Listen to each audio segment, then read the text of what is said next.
Hello my dear students, welcome to my YouTube channel लाभ in equation. लाभ in इकुएशने already part 1 part 2 লাভ ক্ষতির চ্যাপ্টারের পার্ট 1 পার্ট 2 আপলোড করা হয়ে গেছে। আজকের পার্ট 3 নিয়ে আলোচনা শুরু করব। প্রত্যেকটা পার্টে কি পাচ্ছ, প্রত্যেকটা পার্টে তোমরা 5টা করে বিভিন্ন টাইপের লাভ ক্ষতির ম্যাথ পাচ্ছ, যেগুলো করলে তোমাদের বিভিন্ন কম্পিটিটিভ মানে এভরিথিং কম্পিটিটিভ পরীক্ষার জন্য কনসেপ্ট ক্লিয়ার হয়ে যাবে। আশা করি প্রত্যেকটা কম্পিটিটিভ পরীক্ষা লাভ ক্ষতির অঙ্কগুলো তুমি খুব ক্লিয়ারলি এবং খুব কুইক অ্যান্সার করতে পারবে। কিন্তু অবভিয়াসলি তোমাকে দেখতে হবে মোট 4টে পার্ট, ঠিক আছে? মোট 4টে পার্টে আমি টোটাল লাভ ক্ষতির কনসেপ্ট ক্লিয়ার করে দেবো। এক একটা পার্টে 9 থেকে 10 মিনিট করে ক্লাস করাচ্ছি, ঠিক আছে? 5টা করে ম্যাথ এবং খুব ইজিলি তুমি পরীক্ষা হলে করে আসতে পারবে, ঠিক আছে? দেখো আমরা পার্ট 3-র প্রথম ম্যাথটা কী করছি। বলছে দেখো, একটা বই 15% লাভে বিক্রি করা হয়েছে। যদি বিক্রয় মূল্য 200 টাকা বেশি হতো তবে তার 25% লাভ হতো। দুটো পার্সেন্টেজ দেখো, তুমি 15% প্রথমে লাভ বিক্রি করেছো, তারপরে 25% লাভ হতো যদি এর থেকে আরও 200 টাকা বেশি পাওয়া যেত, তাই না? তাহলে ক্রয় মূল্য, আমি মনে করছি ক্রয় মূল্য 100%। এর আগেরও কিছু ম্যাথ করিয়েছি, কিন্তু আজকের এই ম্যাথটা কিন্তু একটু আলাদা টাইপের। কিন্তু সবসময় ক্রয় মূল্য আমি বলেছি 100% ধরে নাও। 100% ধরেছো, তাহলে দেখো প্রথম ক্ষেত্রে তুমি বিক্রয় মূল্য কত হবে? 15% লাভ, তাহলে 115%। দ্বিতীয়বারে তুমি কত করেছো? 25% লাভ করেছো, তাই না? তাহলে আবার 100 সঙ্গে 25 যোগ করলে কত হবে? 125%। তাহলে এটা 125%। দেখো তো, দুটো ডিফারেন্স করে দাও, সেটাই সঙ্গে সমান 200 টাকা বেশি হতো এর থেকে, এটা 200 টাকা বেশি হতো, তাহলে 200 টাকা। আবারও বলছি শোনো, কত ক্লিয়ারলি বলে দিচ্ছি। ক্রয় মূল্য 100% ধরে নিয়েছি, তাহলে বিক্রয় মূল্য 15%, তাহলে 115%। আর যদি 25% হতো মানে তাহলে 125%। দুটো ডিফারেন্স করলে তাহলে যেটা বেশি পাওয়া যেত সেটাই হচ্ছে, তার ডিফারেন্স সঙ্গে 200 সমান। তাহলে দেখো কত ইজিলি এটা বিয়োগ করলে কত, 10% সমান 200 টাকা। তাহলে ক্রয় মূল্য কত? 100%, তাহলে 100% সমান কত? তাহলে 200 ভাজিতক 10 × 100, তাহলে দেখো তাহলে 2000 টাকা। ক্লিয়ার? তাহলে তোমার ক্রয় মূল্য কত হবে? 2000 টাকা। সবাই বুঝতে পেরেছো? আশা করি এই ধরনের ম্যাথগুলো খুব ইন্টারেস্ট লাগবে এবং খুব ইজিলি কনসেপ্ট ক্লিয়ার হবে। পরীক্ষা হলে খুব কুইক করিয়ে চলে আসতে পারো, ঠিক আছে? চলো নেক্সট ম্যাথটা দেখা যাক। দেখো 2-এর দাগের ম্যাথটা একদম 1-এর দাগের মতো। কীরকম করাচ্ছি বলছে, যদি একটি ঘড়ি 10% ক্ষতিতে বিক্রি করা হয়েছে, বিক্রয় মূল্য 45 টাকা বেশি হলে 5% লাভ হতো, তাহলে ঘড়িটির ক্রয় মূল্য কত? আমি বলেছি ঘড়িটির ক্রয় মূল্য সবসময় 100% ধরে নেবে। এইবারে তোমার যদি আগে 10% ক্ষতি হয়েছে মানে তখন বিক্রয় মূল্য কত পার্সেন্টেজ ছিল? ক্ষতি মানে 100 থেকে 10 বিয়োগ হবে, 10 বিয়োগ করছো, এটা পার্সেন্টেজ। এইবারে তোমার দেখো বলছে 45 টাকা বেশি হতো যদি 5% লাভ হতো। 5% লাভ মানে 100-র সঙ্গে 5 কী হবে? যোগ হবে। তাহলে 100-র সঙ্গে 5 যোগ করে দাও, তাহলে এই পার্সেন্টেজ ডিফারেন্সটা এত টাকা, 45 টাকা বেশি বলেছে, তাহলে 45 টাকা। তাহলে আলটিমেট কত হচ্ছে দেখো, ওর 105 থেকে 90 এই পার্সেন্টেজটা সমান 45 টাকা। মানে কত? এটা 15% সমান 45 টাকা। তাহলে 100% সমানই তো ক্রয় মূল্য। তাহলে দেখো এটা 45 ভাজিতক 15 × 100, 3 15 45 মানে 300 টাকা। তাহলে ঘড়িটির ক্রয় মূল্য কত? 300 টাকা। বলো, ক্লিয়ারলি বোঝা গেল? 1 এবং 2 সেম টাইপ, প্রথমটার ছিল দুটো লাভ, এখানে একটা লাভ একটা ক্ষতি, তাই এক জায়গায় যোগ একটা জায়গায় বিয়োগ। লাভ হলে যোগ করব আর ক্ষতি হলে বিয়োগ করব, আর যত টাকা বেশি হতো সেটা ডিফারেন্স করলে সেই তত টাকাটা। এবার ওখানে 100% সমান তোমার ক্রয় মূল্য, ঠিক আছে? আশা করি এই ম্যাথগুলো তোমাদের খুব ইন্টারেস্ট লাগছে এবং খুব সহজে তোমরা করে ফেলতে পারবে। নেক্সট ম্যাথটা দেখো।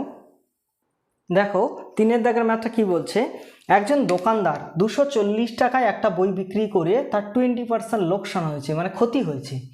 যদি সে 10% লাভ করতে চায় তবে তার কত টাকায় বইটি বিক্রি করতে হবে? ঠিক আছে, আমি মনে করি সবসময় কি বলেছিলাম যে ক্রয় মূল্য সমান 100% ধরে নেব, ঠিক আছে।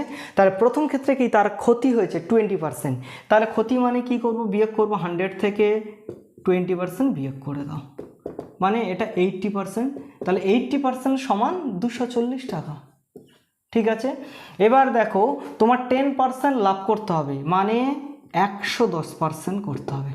তাহলে ভালো কথা, 80% সমান 240 টাকা, তাহলে 1% সমান 80 ভাগ, আর 110 মানে 110টা গুণ করে দেবো, ঠিক আছে, এত টাকা, এটাই অ্যান্সার। দেখো কী করবে, 0 0 3 8 24, তাহলে 33, 330 টাকা। তাহলে তোমার কত টাকায় বইটি বিক্রি করতে হবে, 330 টাকায়। ক্রয় মূল্য দেওয়া নেই, তবু কিন্তু ক্রয় মূল্যটা 100% ধরতে হবে, ঠিক আছে। যেহেতু বলেছে 20% ক্ষতি, তাহলে বিয়োগ করেছি সেটা 80%, সেটাই সমান 240 টাকা। তাহলে ওখান থেকে 1% সমান কত, 80 ভাগ হয়ে যাবে। আর যেহেতু বলেছে লাভ করতে হবে, তাহলে 10% লাভ, 100-র সঙ্গে 10 যোগ করলে 110%, তাহলে সেটাই বের করলে হয়ে যাবে, সেটাই কত, 330 টাকা, ঠিক আছে। বুঝতে পারলে ম্যাথগুলো, এই ধরনের ম্যাথ কিন্তু পরীক্ষাতেই পড়ে, ঠিক আছে। এবং দেখো কত সহজেই ম্যাথগুলো করে নেওয়া যাচ্ছে। নেক্সট 4 নম্বর ম্যাথটা দেখা যাক। দেখো 4 নম্বরের ম্যাথটা কি বলছে, যে একটা বই 20% ক্ষতিতে বিক্রি করা হলো, তাহলে বিক্রয় মূল্য যদি 60 টাকা বেশি হতো, তাহলে তার 10% বেশি লাভ হতো। তাহলে ক্রয় মূল্য কত, এক্ষেত্রে কিন্তু তোমার ক্রয় মূল্য চাইছি। তাহলে মনে করি ক্রয় মূল্য সবসময় কী ধরবো, 100%, ঠিক আছে। তার 20% ক্ষতি হয়েছে, তাহলে 100 থেকে 20 বিয়োগ করো, তাহলে 80%, ঠিক আছে। আর সে বলেছে কি 10% লাভ করতে চায়, তাহলে 100-র সঙ্গে 10 যোগ হবে, তাহলে 110, এই দুটো পার্সেন্টের সঙ্গে সমান। দেখো 60 টাকা বেশি হতো, আগের থেকে 60 টাকা বেশি হতো, তাহলে এটার সঙ্গে 60 সমান করে দাও, তাহলে এটার ডিফারেন্স কত, 30% সমান 60 টাকা। তাহলে ক্রয় মূল্য কত, 100%, তাহলে 100% কত, দেখো তাহলে 60 ভাজিত 30 ইন্টু 100, ঠিক আছে 2, তাহলে দেখো 200 টাকা। তাহলে ক্রয় মূল্য কত হলো, 200 টাকা। দেখো কত সিম্পলি করে ফেলা গেল, ঠিক আছে। নেক্সট ম্যাথটা দেখো, নেক্সট ম্যাথটা দেখো, অর্থাৎ এই পার্টের লাস্ট ম্যাথ, 5 নম্বর ম্যাথটা দেখো। বলছে একটি জিনিসের বিক্রয় মূল্য জিনিসটির ক্রয় মূল্যের এত অংশ, ক্রয় মূল্যের এত অংশের সমান হলে শতকরা ক্ষতি কত। ভালো করে একটা জিনিস লক্ষ্য করবি, কোনটা বলেছে, বিক্রয় মূল্যটা বলেছে, জিনিসটির ক্রয় মূল্যের 3/5 অংশ। তাহলে ভালো করে দেখো, এই ক্রয় মূল্য যদি 5 টাকা হয়, তাহলে 3 টাকা হবে বিক্রয় মূল্য। ক্রয় মূল্যের যার সঙ্গে এর গুণ করা থাকবে, সেটা তলায় থাকবে, তাহলে এটা ক্রয় মূল্যের 3/5 অংশ, মানে 5টা ক্রয় মূল্য। তাহলে এখানে ক্রয় মূল্য 5 টাকা, তাহলে বিক্রয় মূল্য কত, 3 টাকা, 3 টাকা। তাহলে দেখো ক্রয় মূল্য বড় না বিক্রয় মূল্য বড়, বিক্রয় মূল্য ছোট হয়েছে, তাহলে বিক্রি কম, বেশি টাকায় কিনে কম দামে বিক্রি করেছো, মানে ক্ষতি হয়েছে। তাহলে দেখো ক্ষতি সমান 5 থেকে 3 বিয়োগ করলে 2 টাকা। তাহলে দেখো অতএব ক্ষতিটা কত, তোমার ক্রয় মূল্য 5 টাকা, 5 টাকার উপরে ক্ষতি হয়েছে 2 টাকা, তাহলে 100-র উপরে কত ক্ষতি হয়েছে, পার্সেন্টেজ, তাহলে 5 20 100, তাহলে টোটাল 40% ক্ষতি হয়েছে। বোঝা গেল, এই একটা অংশের দিয়ে অঙ্ক করানো হলো, ঠিক আছে। এই যে 5টা ম্যাথ করিয়েছি, এরপরে আজকের আমরা পার্ট 3টা কমপ্লিট করলাম। নেক্সট পার্টে আসছে পার্ট 4, হলেই তোমাদের লাভ ক্ষতি চ্যাপ্টারের পুরো কনসেপ্ট ক্লিয়ার হয়ে যাবে। তোমরা এই 3 নম্বর পার্ট পর্যন্ত যদি কমপ্লিটলি দেখো, তাহলে আশা করি লাভ ক্ষতির যে কোনো ধরনের প্রবলেম তোমরা সলভ করতে পারবে এক নিমেষে, ঠিক আছে। সবাই ভালো থাকবে, সুস্থ থাকবে, এবং যদি চ্যানেলটা ভালো লেগে থাকে তাহলে সাবস্ক্রাইব করতে ভুলো না। তোমাদের লাইক, কমেন্ট, শেয়ার আমাদেরকে ভালো ভিডিও করার জন্য ইন্সপায়ার করে। সবাই ভালো থেকো, বাই।